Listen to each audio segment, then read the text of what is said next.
Hello' বন্ধু বান্ধৱীসকল, আপোনালোকক আকৌ এবাৰ স্বাগতম জনাইছোঁ মোৰ এই ইউটিউব চেনেল নলেজ আছামলৈ।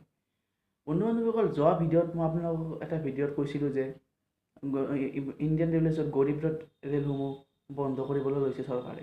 তো আজি আপোনালোকক মই এই ভিডিঅ'টোত ক'ম যে চৰকাৰে কিয় এইটো সিদ্ধান্ত ল'লে, গৰিবৰথ ৰেলসমূহ কিয় বন্ধ কৰিবলৈ ল'লে।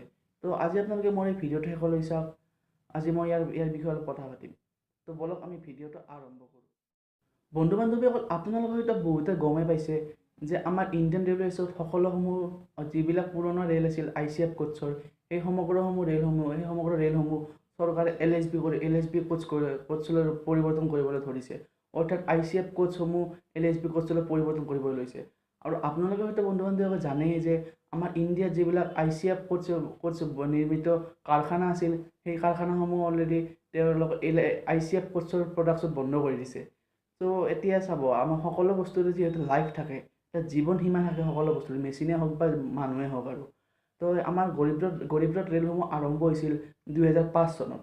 তো এতিয়ালৈকে মোটামুটি 14 বছৰ হৈ গ'ল, আৰু 14-15 বছৰ হৈ গ'ল গৰিবৰথ ৰেলসমূহ ৰানিং হৈ থকাৰ। তো এতিয়া ICF কোচৰ জীৱন সীমা হৈছে 20 বছৰ। তো এতিয়া ICF কোচসমূহ লাহে লাহে তেওঁলোকৰ এক্সপায়াৰী ডেট পাৰ হ'বই, আৰু কিছু বছৰ চলাৰ পিছতে তেওঁ এই কোচসমূহৰ মেইনটেনেন্সৰ প্ৰয়োজন আছে।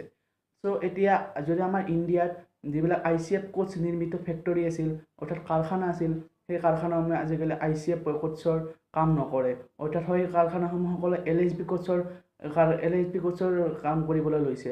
চ' এতিয়া লাহে লাহে সমগ্ৰ গৰিবৰথ এক্সপ্ৰেছৰ যিবিলাক কোচ আছিল ICF কোচ, সেই কোচসমূহৰ যিবিলাক মেইনটেনেন্স কৰিব লাগিব। যদি ICF কোচৰ কোনো কাৰখানা আমাৰ ইণ্ডিয়াত যদি সকলো কাৰখানা বন্ধ কৰি গৈছে অলৰেডি, চ' তেতিয়া সেই ICF কোচসমূহৰ মেইনটেনেন্স ক'ত কৰিব, সেইটো এটা বহুত ডাঙৰ প্ৰশ্ন আহিছে চৰকাৰৰ ওচৰলৈ। চ' এইটো এক নম্বৰ। আৰু এতিয়া চাব, আমাৰ ইণ্ডিয়ান ৰেলৱেজক সদায় প্ৰফিট লাগে। এতিয়া আমাৰ যিটো গৰিবৰথ এক্সপ্ৰেছ আছিল, আপোনালোকে জানে যে অতি নগণ্য পইচাৰ বিনিময়ত সেইটো সুষম আৰু আৰামদায়ক ফুল্লি AC কণ্ডিশ্যন যাত্ৰা প্ৰদান কৰে যাত্ৰীসকলক।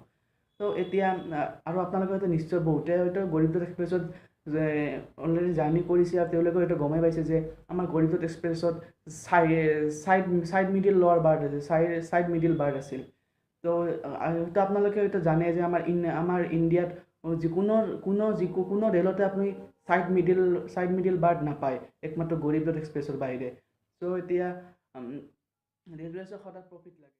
তো বন্ধু বান্ধৱীসকল, ৰেলৱেজে সদায় প্ৰফিট বিচাৰে আমাৰ পৰা, যাত্ৰীসকলৰ পৰা। যদি আপোনালোকে ভাবি চাওকচোন, গৰিবৰথ এক্সপ্ৰেছে যদি অতি নগণ্য পইচা বিনিময়ত যাত্ৰীসকলক এনেদৰে সুবিধা প্ৰদান কৰি থাকে, চৰকাৰৰ তাৰ পৰা বহুত পৰিমাণে লছ হয় মূলধনৰ পৰা। অৰ্থাৎ বহুত লছত চলি আছিল, অৰ্থাৎ আমি জানিব পৰা মতে লছত চলি আছিল চৰকাৰে।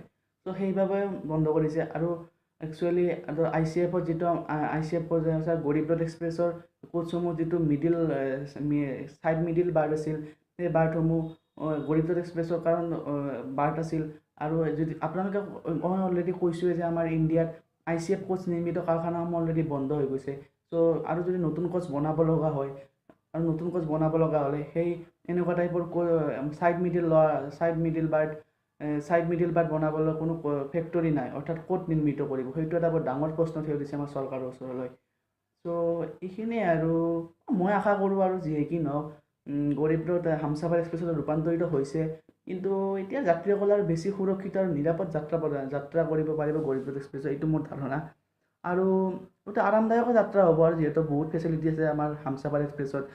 যেনেকুৱা ধৰক LCD স্ক্ৰীণ আছে আমাৰ কোচৰ ভিতৰতে, খানাসমূহ গৰম ৰাখিবৰ বাবে মাইক্ৰ'ৱেভৰ দৰে বিভিন্ন ফেচিলিটিছ আছে আমাৰ হামছাফাৰ এক্সপ্ৰেছত। কিন্তু তাৰ বাবে আপোনালোকে বহু পৰিমাণে পইচা পে'ড কৰিব লাগিব চৰকাৰক, হামছাফাৰ এক্সপ্ৰেছত যাত্ৰা কৰিব লগা হ'লে। চ' এইখিনি আৰু এটা সৰু ইনফৰ্মেটিভ ভিডিঅ' আছিল, আপোনালোকক শ্বেয়াৰ কৰিব আছিল। চ' এইখিনিয়ে। আৰু যদি এই ভিডিঅ'টো ভাল লাগিল, সকলোলৈ শ্বেয়াৰ কৰি দিয়ক, আৰু মোৰ ভিডিঅ'টো লাইক কৰক। মোৰ ভিডিঅ'টোৰ পৰা যদি কিবা অলপ আপোনালোকে শিকিবলৈ পালে, আৰু মোৰ চেনেলটো ছাবস্ক্ৰাইব কৰক, যাৰ নাম হৈছে নলেজ আছাম।